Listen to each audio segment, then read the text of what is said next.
రవాణా శాఖ అధికారులు తెదేపా ప్రజాప్రతినిధులకు మధ్య తలెత్తిన వివాదం ముఖ్యమంత్రి చంద్రబాబు జోక్యంతో సద్దుమణిగింది. జరిగిన ఘటనలకు అధికార పార్టీ నేతలు క్షమాపణ చెప్పడంతో రవాణా శాఖ అధికారులు సైతం వెనక్కు తగ్గారు. సోమవారం చేయాలనుకున్న ఆందోళనను ఉపసంహరించుకుంటున్నట్లు ప్రకటించారు.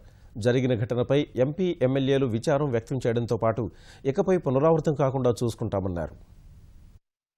విజయవాడ రవాణా కార్యాలయంలో కమిషనర్, ఇతర అధికారులతో అధికార పార్టీ నేతలు ప్రవర్తించిన తీరును ముఖ్యమంత్రి చంద్రబాబు తీవ్రంగా పరిగణించారు. వారిని ఇంటికి పిలిపించి వివరణ కోరారు. హద్దులు దాటిన ప్రవర్తన ప్రజలకు, పార్టీకి మంచిది కాదని తనను కలిసిన MP Kesineni Nani, MLA Bonda Uma, MLC Buddha వెంకన్నలకు హితవు పలికారు. అధికారంలో ఉన్నప్పుడు మరింత బాధ్యతగా ఉండాలని పదే పదే చెబుతున్నా ఎందుకు అదుపు తప్పుతున్నారంటూ ఆగ్రహం వ్యక్తం చేశారు. అధికారులకు క్షమాపణలు చెప్పాలని నిర్దేశించారు. వరుస వివాదాల్లో ఉండటం పట్ల విజయవాడ మధ్య నియోజకవర్గ ఎమ్మెల్యే బొండా ఉమాపై సీఎం అసంతృప్తి వ్యక్తం చేసినట్లు సమాచారం.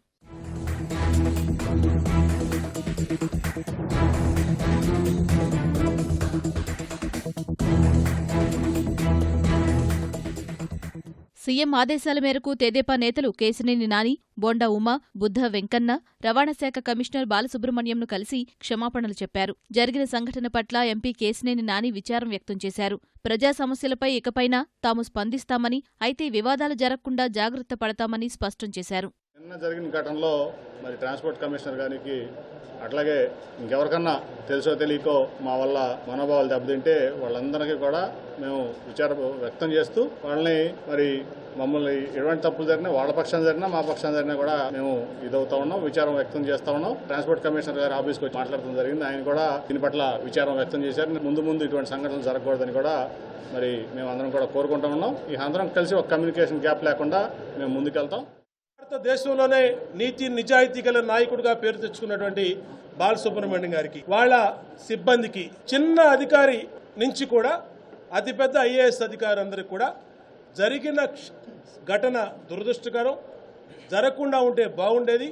మీ మనసులో ఎవరన్నా కనుక మా ప్రవర్తన వల్ల నొచ్చుకుని ఉంటే మరి మేము సారీ చెప్తున్నామని కూడా అందరి ముందే మేము సారీ చెప్పడం జరిగింది. నాయకుల క్షమాపణతో అధికారులు శాంతించారు. సోమవారం నుంచి తలపెట్టిన ఆందోళన ఉపసంహరించుకున్నారు. ఈ వివాదానికి ఇంతటితో ముగింపు పలుకుతున్నట్లు కమిషనర్ బాలసుబ్రహ్మణ్యం ప్రకటించారు. నిబంధనలకు విరుద్ధంగా వ్యవహరించే ట్రావెల్స్పై చట్టపరంగా చర్యలు తీసుకుంటామని స్పష్టం చేశారు. ఇతర రాష్ట్రాల్లో రిజిస్టర్ అయిన వాహనాల్ని ఆపే హక్కు మనకు, అధికారులకు లేదని కమిషనర్ వివరించారు. రాష్ట్ర ప్రభుత్వం ఈ విషయంలో నిర్ణయం తీసుకుంటే వాటిని నిలిపేస్తామని తెలిపారు. ఈ విషయం గవర్నమెంట్కి తెలిసి చీఫ్ సెక్రటరీ గారు, డీజీపీ గారు, ముఖ్యమంత్రి గారు వీరికి అందరికీ విషయం తెలిసిన తర్వాత వాళ్ళు వకాప్ చేసి ఎట్టి పరిస్థితుల్లో ఈ ప్రభుత్వం అలౌ చేయదు, ఇది కరెక్ట్ అయిన పద్ధతి కాదు, మనం ఎంప్లాయీస్ని గౌరవిస్తాం అనే దృక్పథంతో స్వయంగా ముఖ్యమంత్రి గారు రంగంలో దిగి ప్రజాప్రతినిధులు అక్కడ జరిగిన విషయాన్ని మొత్తాన్ని తెలుసుకున్నారు. దాని తర్వాత పరిణామాలు మీరు చూశారు. వాళ్ళందరూ ఇక్కడికి వచ్చారు, మాట్లాడి వెళ్లారు. క్లియర్గా రియలైజేషన్ వచ్చింది, నిన్న చేసిన బిహేవియర్లో మిస్టేక్స్ ఉన్నాయని చెప్పని వాళ్ళు క్షమాపణలు వ్యక్తపరిచి వెళ్లారు. ముఖ్యమంత్రి జోక్యంతో భేషజాలకు పోకుండా నాయకులు దిగిరావటం, అధికారులు సైతం అర్థం చేసుకోవడంతో ఈ వివాదం ముగిసింది.